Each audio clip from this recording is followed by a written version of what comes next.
जी news channel, सच है तो बोलेगा। वाराणसी के ज्ञानवापी मंदिर का एएसआई सर्वे को शीघ्रता से संपन्न होने की कामना से राष्ट्रीय हिंदू दल संगठन के अध्यक्ष हिंदू नेता रोशन पांडे के नेतृत्व में कार्यकर्ताओं ने यज्ञ और पूजा पाठ किया। राष्ट्रीय हिंदू दल के अध्यक्ष रोशन पांडे ने कहा कि ज्ञानवापी का सच तो पूरी दुनिया को पता है, सिर्फ वैज्ञानिक घोषणा का इंतजार है। निर्विघ्नता पूर्वक ये सर्वे पूरा हो जाए, इसी कामना से ये यज्ञ किया जा रहा है। वैज्ञानिक जांच के बाद मुस्लिम पक्ष के पास कोई आधार नहीं रहेगा। सर्वे पर खुशी जताते हुए रोशन पांडे ने कहा कि वर्षों का इंतजार अब खत्म होने का समय आ गया है। नंदी की प्रतीक्षा पूरी होते दिख रही है।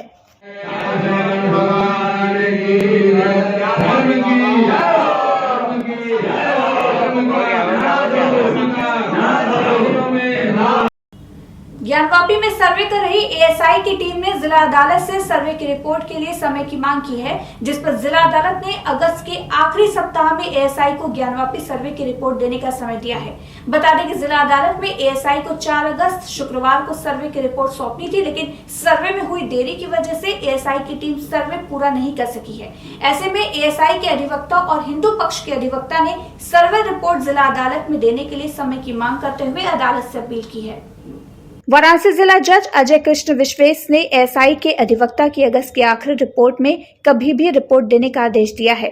गौरतलब है कि जिला जज की अदालत में एएसआई के अधिवक्ता ने सर्वे की रिपोर्ट देने के लिए 4 सप्ताह का समय मांगा था। ज्ञानवापी सर्वे का मामला हाईकोर्ट में जाने की वजह से हुई देरी को देखते हुए जिला जज ने एएसआई की टीम को समय दिया है। आदेश 3 अगस्त को आई है, इसलिए कमीशन कार्रवाई नहीं हो पाई है पुरातत्व विभाग द्वारा, तो उसकी रिपोर्ट 4 तारीख को जमा होना आज संभव नहीं है। अतः ये कम से कम 1 महीने का डेट दिया जाए, ऐसी आशय का प्रार्थना पत्र पुरातत्व विभाग के अधिवक्ता द्वारा भी दिया गया था। अंजुमन इंतजामिया द्वारा विरोध किया गया और विरोध में यह भी कहा गया कि मैं लिखित विरोध दाखिल करूंगा कि कमीशन कार्रवाई की सूचना मुझे नहीं दी गई और 21 तारीख को आदेश हुआ और 22-23 को छुट्टी थी, 24 को कमीशन कार्रवाई होने लगी, हमको कोई जानकारी नहीं थी।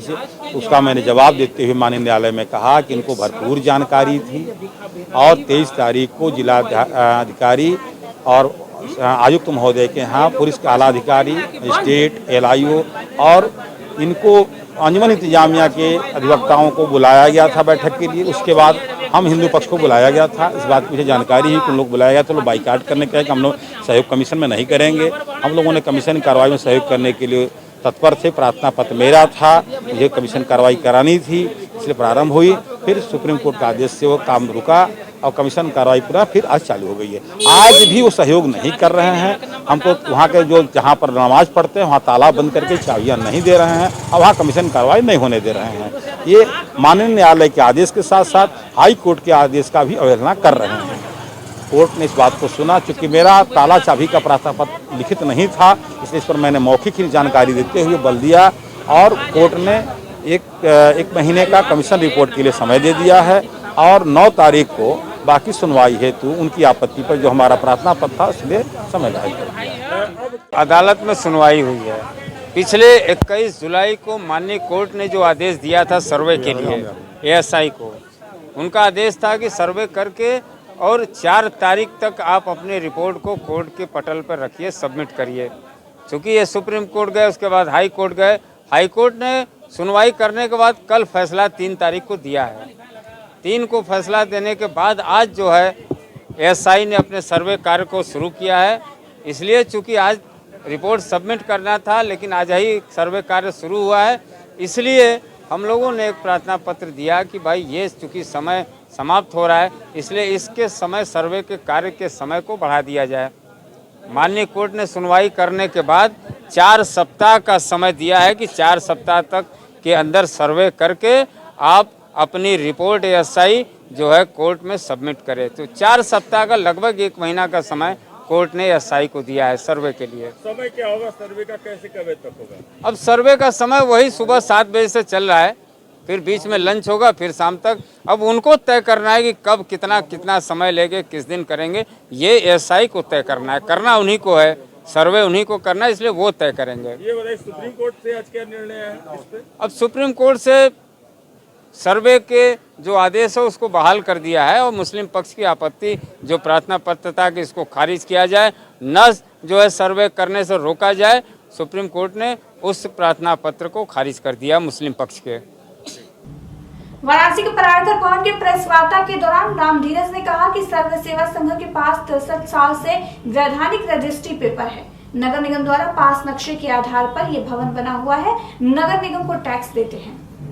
सर्व सेवा संघ के बचाव में उतरे राम धीरज ने कहा कि वाराणसी प्रशासन और रेल प्रशासन ने बिना किसी सूचना के 22 जुलाई 2023 सुबह 6 बजे भारी पुलिस फोर्स के साथ जबरन घरों को खाली कराया और लोगों के सामान को बाहर फेंक दिया। बिना किसी आदेश के शांतिपूर्ण सत्याग्रह करते हुए 8 लोगों को गिरफ्तार कर लिया है। हद तो तब हो गई जब प्रशासन ने सर्व सेवा संघ प्रकाशन और पुस्तकालय की ऐतिहासिक पुस्तकों को बाहर निकालकर सड़क पर फेंक दिया और पुलिस अधिकारी और कर्मचारी उसी पर जूते पहनकर उसको पुरवाते रहे। मेरा नाम राम धीरज है। मैं सर्व सेवा संघ से जुड़ा हुआ हूं और ये जो सरकार ने अन्याय किया है इसके खिलाफ लगातार लड़ रहा हूं। जेपी आंदोलन का सिपाही हूं, लोकतंत्र सेनानी हूं। मैं आप सबके माध्यम से सरकार को बताना चाहता हूं कि ये हमारी जो लड़ाई है ये जारी है, रुकी नहीं है और हम लड़ते रहेंगे। किन किन चीज़ों पे अभी आपकी जो लड़ाई है, किन किन चीज़ों पे लड़ना है, क्या क्योंकि उनका तो लगातार ये आरोप है कि वो अवैध रूप से रह रहे हैं, इसके क्या कहना है?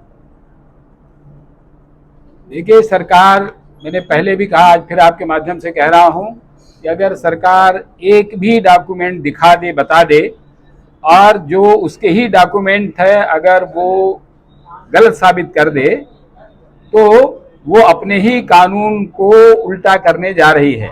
क्योंकि जो रजिस्ट्री के कागज हैं वो 1960, 61 और 70 में लिखे गए हैं, सरकार के नियमों के अनुसार हैं, सरकार के ऑफिस से खरीदे गए हैं, सरकारी अधिकारी जो उस समय रजिस्ट्रार थे उन्होंने लिखा है, रेलवे के जो उस समय के अधिकारी हैं उन्होंने दस्तखत किया है और सबकी मौजूदगी में किया है। इसलिए अगर उन्होंने कोई, सरकार ने कंप्लेंट उस समय किया होता या आज की तारीख में भी वो अपने सारे अधिकारियों के खिलाफ FIR लिखाएं कि हमारे अधिकारियों ने गलत किया है, अगर उनको मुर्दा या जिंदा गिरफ्तार करें तो हम ये मान लेंगे ये सही है। लेकिन और अभी हम कोर्ट में और भी आगे जा रहे हैं कि जिन अधिकारियों ने जो जो किया है, अभी ये जो इस जिले के जिलाधिकारी हैं उनके भी फ्रॉड के खिलाफ हम अभी करने जा रहे हैं FIR। जो रेलवे अधिकारी हैं इन्होंने किया उनके भी खिलाफ करने जा रहे हैं। ये कोर्ट को चाहे जितना भी कोशिश करें, लेकिन हम लड़ाई केवल कोर्ट में नहीं, हम सड़क पर भी लड़ना जानते हैं। हम ये जानते हैं कि ये कोर्ट को प्रभावित कर लेंगे, हम ये जानते हैं कि जजों को डरा सकते हैं, ये कहेंगे कि तुमको लोया बनना है या तुमको गोगोई बनना है। कोई जज डर सकता है, लेकिन मैं नहीं डरूंगा। मैं सड़क पर इस लड़ाई को अंतिम दम तक लड़ता रहूंगा। इसलिए मुझे कोर्ट पर पूरा भरोसा है, लेकिन उससे ज्यादा मुझे जनता और सड़क पर भरोसा है। मैं अंतिम दम तक इस सरकार के खिलाफ लड़ता रहूंगा। जिस तरीके से कार्रवाई हुई है, कहीं न कहीं लगता है कि लोकतंत्र खतरे में है। बिल्कुल बिल्कुल 100% खतरा है, क्योंकि जो सरकार बिना किसी सूचना के सवेरे 6 बजे, ऐसा तो कोई शहर का जो माफिया गुंडा होता है वो भी नहीं करता है कि किसी के घर में सवेरे 6 बजे घुस जाए। वह भी लोगों को डरा देता है, धमका देता है, उनका वो लोग अपने आप खाली करके चले जाते हैं।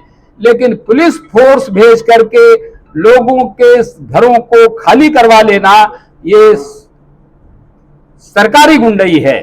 इसकी कोई और भी परिभाषा हो, आप सारे पत्रकार लोग हैं, कोई लिख सकते हैं, जरूर लिखना चाहिए।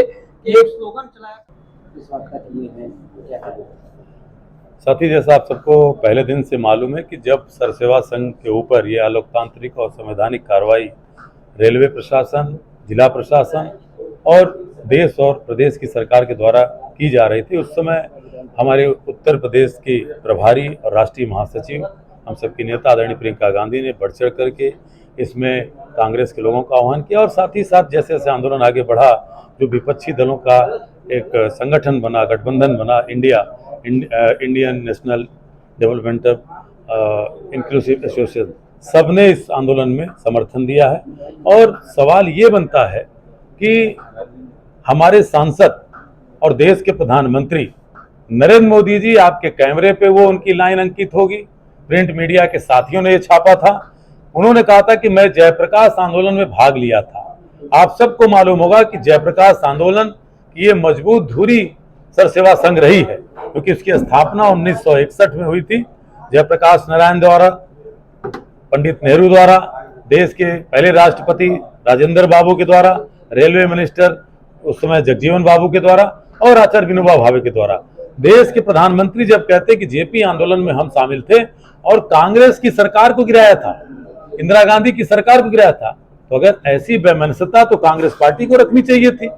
सर सेवा संघ का समूल तो कांग्रेस को नष्ट करना चाहिए था, लेकिन नहीं, कांग्रेस लोकतंत्र में संविधान विश्वास रखती है, वो राजनीतिक बेमनसता नहीं करती। अगर ये की होती तो सर सेवा संघ के पहले आरएसएस जिसने गांधी जी की हत्या की उसको माफ न करती।